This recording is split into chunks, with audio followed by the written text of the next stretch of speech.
Hello everybody, welcome to Snyder's Inc.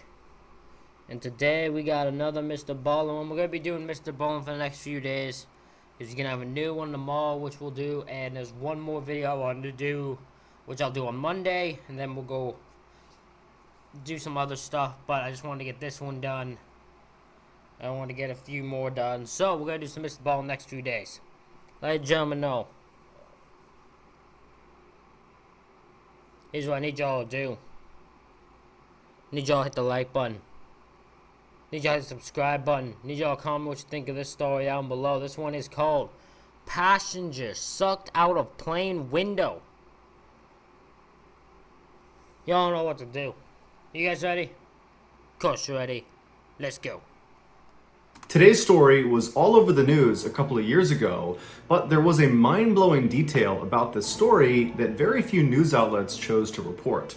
And so today's story will end with that detail. But before we get into today's story, if you're a fan of the strange, dark, and mysterious delivered in story format, then you come to the right place because that's all we do, and we upload 2 or 3 times every week. So if that's of interest to you, please ask the like button to hold your very easily startled cat, and then once they do, press the test button on your smoke detector.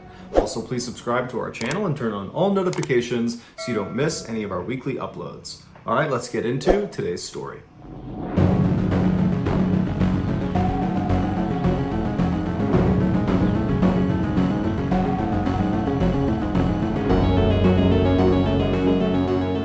On April 17th, 2018, 42-year-old Holly Mackey sat down in aisle seat 14C on a Southwest Airlines plane. That morning, she, along with 143 other passengers and the 5 crew members, would be flying from New York City to Dallas, Texas. And then after that 4-hour flight, Holly would get off that plane and board another plane from Dallas to Oklahoma City, where she lived.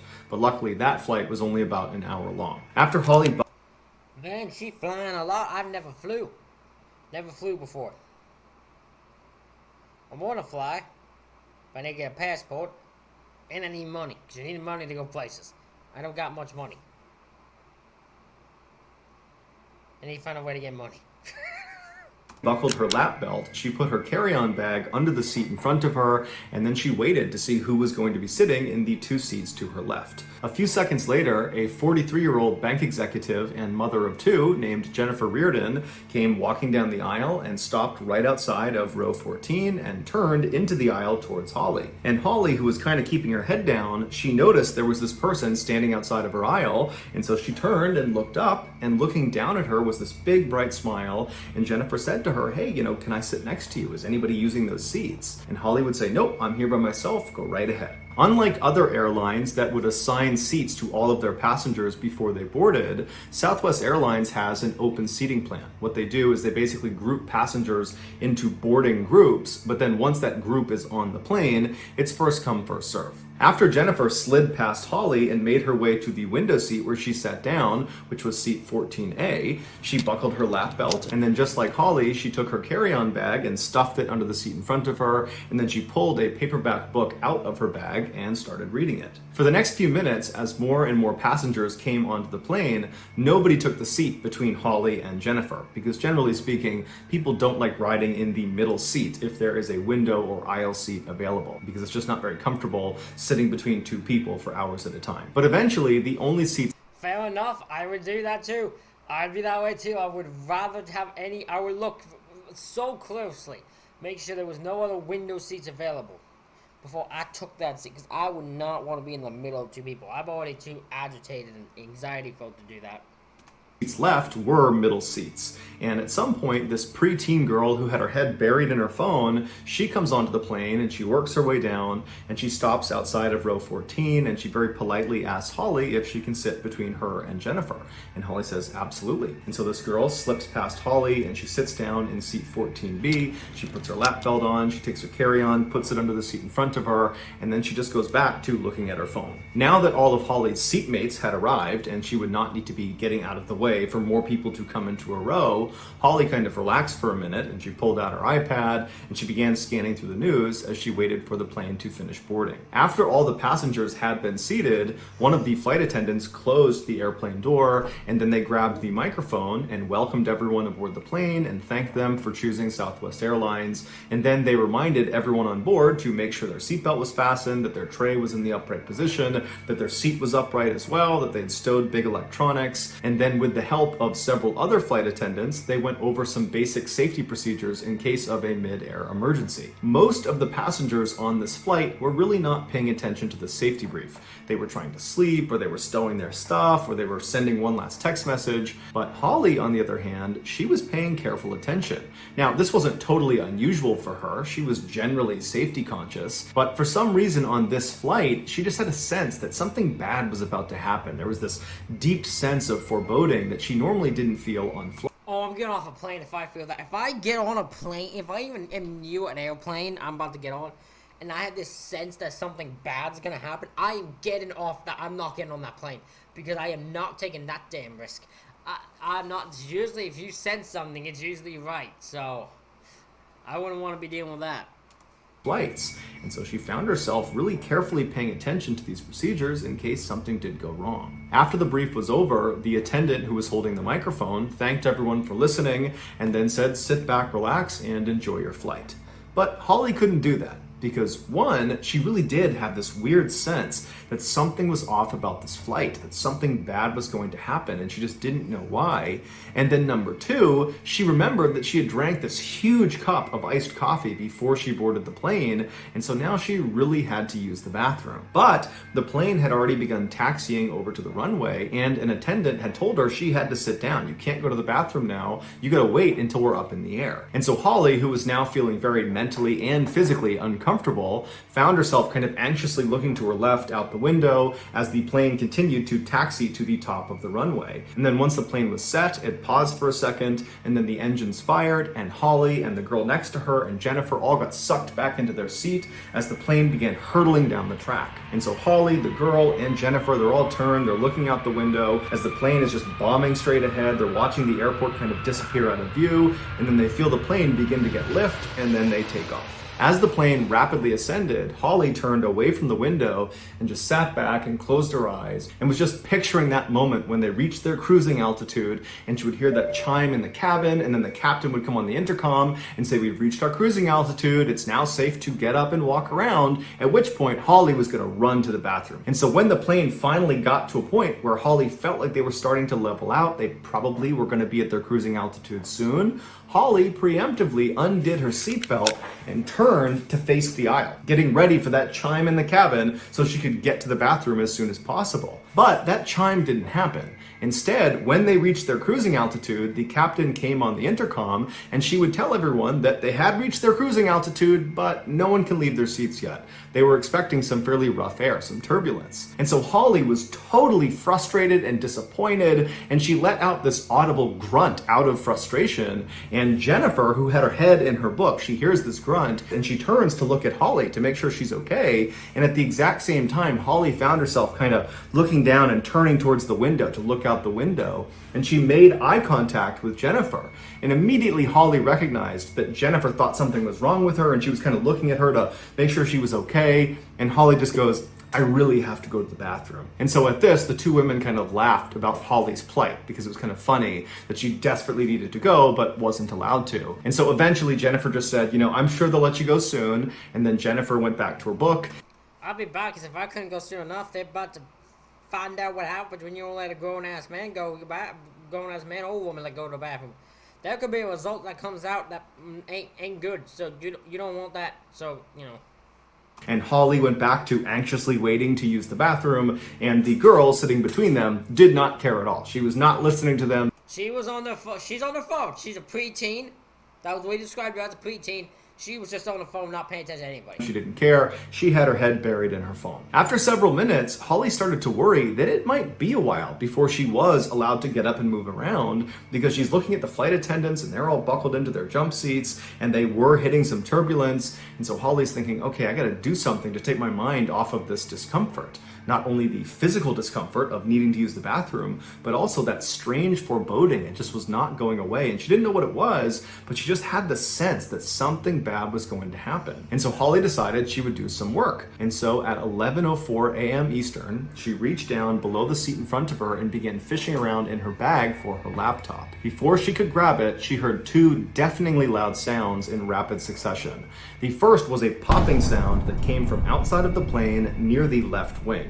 And the left wing was right outside of their window. And then she heard this whooshing sound that went through the entire cabin. It was like a high-powered vacuum. And then the entire cabin became freezing cold as the plane banked hard to the left. After all this happened, in this fraction of a second, Holly sat up, and it was like she was immediately in shock. She's looking out across the other seats, and she sees all those oxygen masks have deployed from the ceiling. People are screaming, the attendants are running up and down the aisle trying to help people put their masks on as the plane is hard banking to the left, and Holly just kind of robotically reaches out and grabs the mask right in front of her, and she tries to put it on, but despite having listened intently to the safety brief, it was like her hands didn't work and she couldn't get the band to extend long enough to put it over her head. And so she's fumbling with this mask, still in shock. She can't believe this is actually happening. This is how she's gonna die. And then it's like she snaps out of it and she forgets about the mask and she turns left to make sure the girl and Jennifer were okay. And what she saw was absolutely horrifying. That popping sound she heard outside of the plane was the sound of the engine underneath the left wing exploding. And when it detonated, the cowling, which is the outside of the engine, it kind of protects the engine, it broke apart. And one of the pieces of this cowling flew and hit the side of the aircraft, and it struck the window of row 14, Holly's row. And when it did that, it shattered the window completely, causing an explosive decompression of the cabin. When even a small hole opens up in a plane flying miles above the earth, that hole will create hurricane-like forces inside of the cabin, and so anything that is not completely anchored down, including people, will get sucked out of that hole. Oh my god, did she look and like the two were being sucked out? Did she look and the two were just gone? Did she just look and they were just gone? They were just out of there, like they could not be seen. And in this case, that's what happened. When that window broke open, Jennifer, who was sitting closest to it, was immediately sucked through the window. Now, she was not completely ejected because her seatbelt kept her from going completely out the window, but her entire upper half was now wedged outside of the plane. As for the girl sitting next to Jennifer, in between Jennifer and Holly, she was still getting pulled towards the window because Jennifer, even though she had been pulled out, there was still segments of the window that were open. And so there was still suction towards the window. And so Holly instinctively reached over and grabbed this girl and pulled her in tight to her chest. And then with her left arm, she reached behind the girl and grabbed the belt of Jennifer. And she tried to pull Jennifer back into the plane, but she could tell there was no way she could pull her back. The forces pulling Jennifer out of the plane were far too strong. Holly remembers thinking, someone is going to know this is happening. There's got to be a sensor or something. The flight crew has got to be aware that a person is getting pulled out of the plane. But in reality, the captain and the flight crew, they were aware that the left engine had blown up. That was the thing they were actively trying to combat, to try to keep the plane from crashing. But they had no idea about the drama that was unfolding in row 14. And I'm not shocked by that. I mean, not exactly flight people have never exactly been the most smartest people in the world and most pay attention to. I'm sorry, but that's really true. And it can end badly sometimes. It can. And so Holly is holding on to Jennifer, she's holding on to this girl, and she's screaming out for anybody in the plane to please take notice of the fact that Jennifer is stuck out of the plane. But the sound that was being created by this open window was deafening. Nobody could hear anybody else in this plane. Not to mention, the plane is banking hard to the left, and everybody on board believes they're about to die. So no one is looking around, taking stock of what's going on and assessing what to do next. Everybody's in survival mode and is basically just focused on themselves. And so despite Holly yelling out and trying to wave to people, it was worthless. Jennifer was just stuck out the window and no help was coming. And so for several minutes, Holly is just holding on to Jennifer. She's holding on to this girl. She's screaming out for help, but no one's hearing her. And then eventually, as the plane began to come back from its bank, and it seemed like the pilot was taking control of the craft, even though it was deafening inside and it was still terrifying, people began to open up their blinders a little bit and they started to look around, and some people sitting in the vicinity of row 14, they noticed what was going on with Jennifer and they began yelling and waving for the flight attendants. But again, the sound from this window was deafening. There was just no way the attendants could hear them. And even though everyone's waving at the attendants are very preoccupied. They're dealing with the people right in front of them who are all very worried and concerned. They're trying to talk to the captain about what they need to do next. And so they did not see there was this emergency happening. They just didn't care. Let's straight be honest. Probably they probably wouldn't have gone. They would not. They didn't want to try to deal with that situation. They were like, they didn't want to deal with it. They just didn't want to deal with it. That's probably what happened. And so for several more minutes, Jennifer is just stuck out the window with nobody helping her. And it was during this time, as Holly is holding on to her waist and she's holding on to the girl, that Holly is thinking, Jennifer, she's been stuck outside the plane where there's no oxygen for almost 10 minutes. Nobody can survive that. And Jennifer has been forced through this window that's not big enough to have a person fit through it. And so Holly found herself moving her left hand that was gripping onto Jennifer's waist. She just let go of it, not because she was trying to let go of Jennifer. Frankly, her hand was not keeping Jennifer from going anywhere. It was just kind of habitual that she was holding on to her waist. So she takes her hand off of her waist and she just places it right in the center of Jennifer's back. Like she was comforting Jennifer. She was showing Jennifer that you're not alone. We can't help you, but you're not alone. And the woman in row 15, an older woman, she saw Holly do this and she reached across and she put her hand on Holly's back. It was like everybody knew this is a total crisis, but there's just nothing we can do, even if it's killing Jennifer. Despite the damage to the left engine from it exploding, the captain, Tammy Jo Schultz, who was a longtime veteran of the airline, she was able to combat this hard bank to the left and she regained control of the plane, at which point, through the intercom, she was able to bark out orders that were loud enough for the flight attendants to actually hear what was going on, and they were instructed to get up and walk down the aisles and make sure the passengers are okay. And this is when the crew spotted Jennifer. They acted quickly and rushed over and they grabbed Holly and the girl next to her and they safely got them out of that row and moved them to a different row. And then once they were gone, two men named Andrew and Tim, they volunteered to go in row 14 and pull Jennifer back into the plane. They knew the risks. They pull her in, there is still an opening in this plane and they could very easily just get sucked out themselves.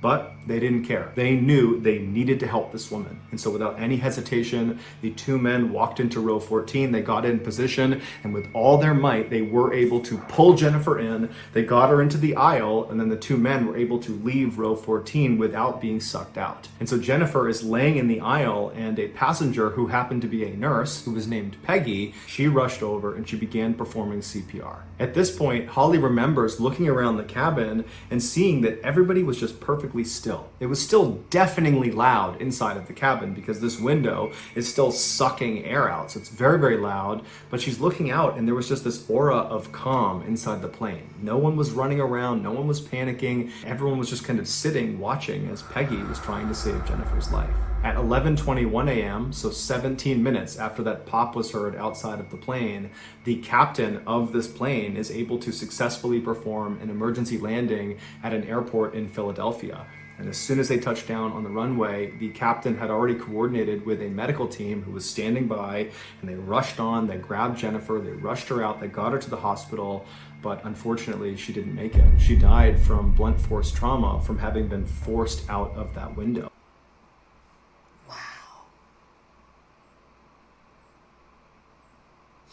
So this girl was outside of the plane, had half her body outside the plane for 13 minutes, around 12, 13 minutes.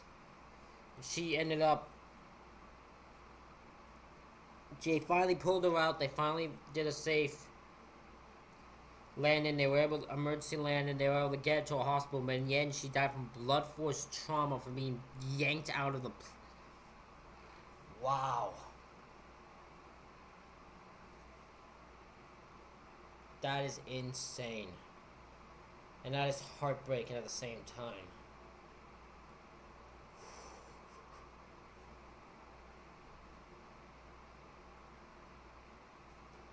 I couldn't imagine the fear must have been going through her. The fear she must have had all the way out, the amount of how long she was outside that plane alive. Knowing she could not get out. No, it was just too small, and it happened too suddenly, and it killed her. Holly was obviously very shaken up by this experience, just like the rest of the passengers who were on board. But there's a detail in Holly's story that makes her experience even more traumatic. On the morning she got on this plane, she arrived at the airport fairly early. She had a big coffee with her, and she got in line for security. So as she's going through this line, she's drinking this huge coffee, and then when it's her turn to actually go through the scanners, she finishes this coffee, she throws it away, she goes through security, and by the time she's on the other side, she's now late. And so she runs all the way to her gate, and when she boards, her boarding group has already gotten on. And so all the seats that she liked to take, those are already gone. She liked to sit towards the front of the plane because she liked to be one of the people that got off the plane first once they landed. And so she began looking for the first open row that she could sit in. And so she starts walking down the row, and she finally gets to row 14. She's looking on her left, and there's a totally open row, 3 open seats. And so, like she always did on long flights, she took the window seat, seat 14A, because she could lean her head up against the side of the plane and sleep. And so after she buckled herself in and put her luggage underneath the seat in front of her, she remembered she had just drank that huge cup of coffee while she was going through security. And even though she didn't have to go to the bathroom right then, she expected to probably have to go a couple of times once they took off. And so, not wanting to disrupt the 2 people that were inevitably going to take the 2 seats next to her by constantly all flight long getting up and sneaking past them to go to the bathroom over and over again, Holly decides, you know what, I'll just move. I will sit in the aisle seat. It's not as good because I can't sleep, but at least this way I can get up and use the bathroom without disrupting the people I'm sitting near. And so she unbuckles herself. So if she not had to go to the bathroom, if she had not had to do that, she would have been one sucked out of that plane. She would have won that position. Oh my God. So unknowingly, by decisions she made that she didn't even know, she saved her own life despite someone else's having to end. She saved her own life unknowingly by doing that. She reaches down, she grabs her bag from underneath the chair in front of her, she stands up, and she moves 2 seats over to the aisle seat of row 14. She sits down, she puts her seatbelt on, she puts her luggage under the seat in front of her there, and then as she's kind of getting herself situated, she sees someone has stopped right outside of row 14. And so she turns, and looking down at her is the smiling face of Jennifer Reardon. And she says, hi, is anybody sitting next to you? Can I sit next to you? And Holly says, absolutely. And Jennifer sneaks past her and sits in the window seat. So that's going to do it, guys. If you Wow. So she had not moved, the chances are she would have been the one that had that happen to her. Yeah, I'm surprised that isn't mentioned more in the stories. That is insane. I don't even know what to say to that. Ladies and gentlemen, let me know what you thought of this insane story down below. Hit the like button, hit the subscribe button. Thank you all for watching. I'll see you all for the next one.